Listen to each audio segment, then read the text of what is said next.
Profesor Crawford será el último orador en representación de Chile y es poco el tiempo que le queda. Adelante. So the appropriate description is the end of the food chain. Bueno, sí, es como que soy el último eslabón en la cadena, llamémoslo así.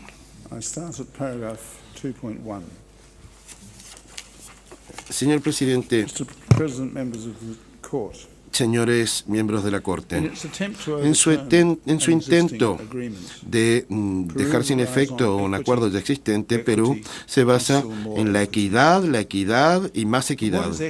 Pero, ¿qué tiene de equitativo el negar un acuerdo que existe desde hace ya tanto tiempo? ¿Qué tiene de equitativo el pedir a la Corte que sustituya una frontera convenida por otra, corriendo riesgo de consecuencias graves para la población local que se ha ido instalando de ambos lados de la frontera convenida y que depende de la pesca? ¿Qué tiene de equitativo el hacer caso omiso a la práctica de los estados en la aplicación del acuerdo, incluyendo una conducta inequívoca por parte del propio Perú? Perú se ha beneficiado considerablemente desde el punto de vista económico, diplomático y político por haber convenido las fronteras marítimas con sus dos vecinos. Hubo una solidaridad internacional y aceptación de las zonas de 200 millas que finalmente se aceptaron a nivel internacional.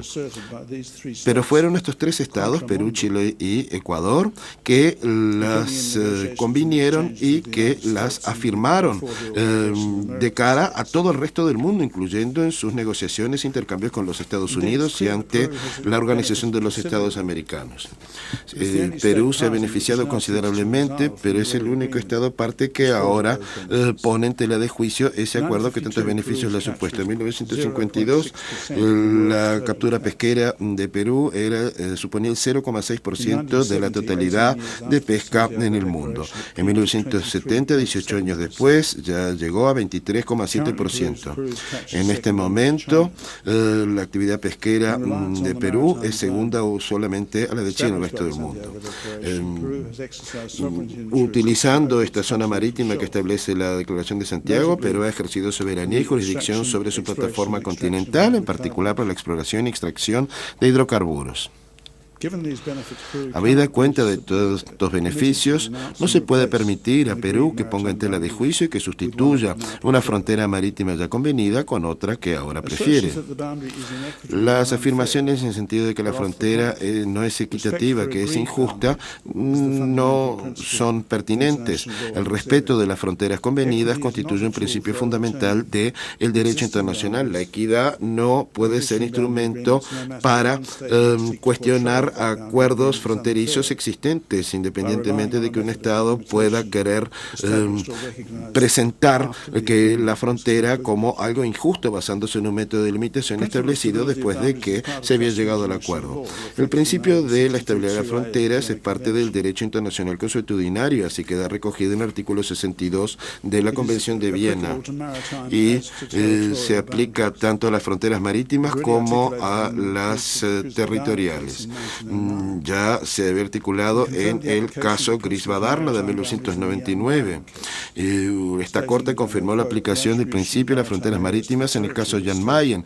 Dijo esta Corte que la atribución de zonas marítimas al territorio de un Estado que por su naturaleza están destinadas a ser permanentes, y luego en el caso del mar Egeo, en que se dijo que las fronteras terrestres y marítimas inevitablemente suponen el mismo elemento de estabilidad y permanencia.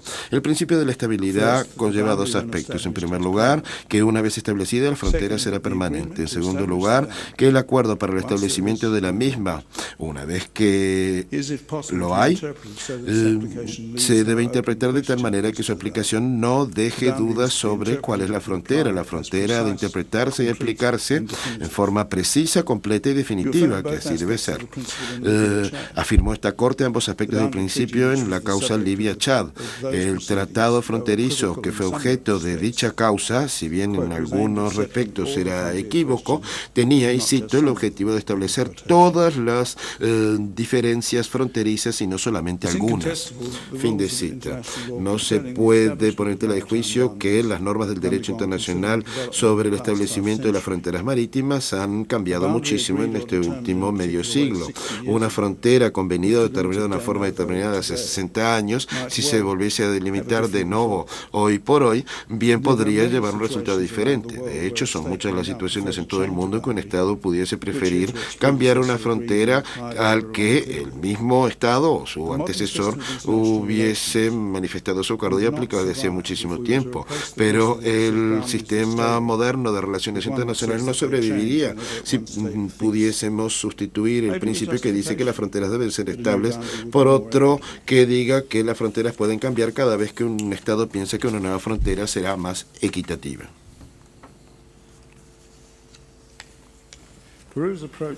El enfoque de Perú inevitablemente pondría en tela de juicio otros acuerdos fronterizos ya establecidos, en particular en aquellos casos en que se basan en su totalidad en parte en paralelos de latitud, tal y como aquellos que se utilizan en la práctica de los estados americanos. Algunos los verán en la pantalla en la pestaña 120 del legajo. Podría cumplirse para las fronteras convenidas que se basen en meridianos de longitud o, de hecho, cualquier otra frontera que no se base en una línea de equidistancia. Ya podemos imaginarnos argumentos de distintos estados que consideran que una frontera ya establecida les pone en desventaja en el sentido de que las delimitaciones convenidas no se habrían de considerarse más que disposiciones temporales o provisionales. Señor presidente, señores miembros de la Corte, la Declaración de Santiago se considera actualmente como un paso famosísimo en el desarrollo del derecho del mar contemporáneo. Los letrados que representan a Perú esta semana han pintado la Declaración de Santiago como un intento chileno, malogrado, de oprimir a Perú. La influencia permanente de la Declaración de Santiago está en las zonas exclusivas de 200 millas que ya se ha establecido y limitadas por paralelos de latitud, límites que existen según el acuerdo de las partes durante más de medio siglo. El derecho internacional exige que se respeten. Esta semana Perú intentó poner en tela de juicio el principio de la estabilidad sobre la base de una afirmación de que la Declaración de Santiago podía ser objeto de cuestionamiento. Es un argumento que carece de fundamento y por dos razones. En primer lugar, no hubo ninguna parte que denunciase la Declaración de Santiago ni sugirió que pudiese llegar a hacerlo. En segundo lugar, por razones jurídicas, es un argumento equivocado. La resolución de 1952 por la que se establecía la CPPS sí establece la posibilidad de cuestionar o denunciar la resolución al año de su pronunciamiento. La Declaración de Santiago no tiene una cláusula de esta naturaleza.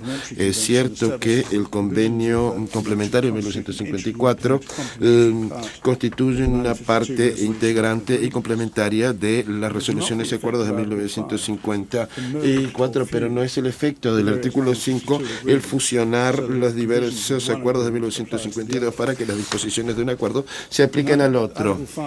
El artículo 5 no modifica el contenido de dichos instrumentos, tal como el derecho de denunciar o poner en tela de juicio.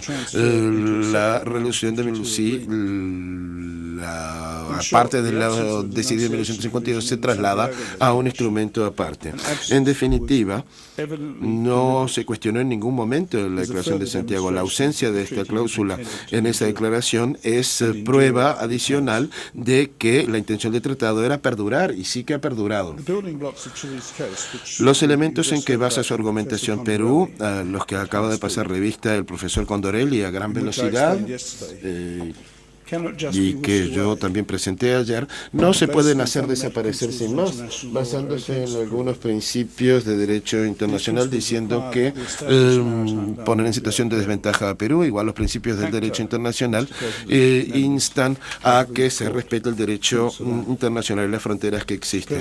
Señor presidente, señores miembros de la Corte, pacta sum servanda.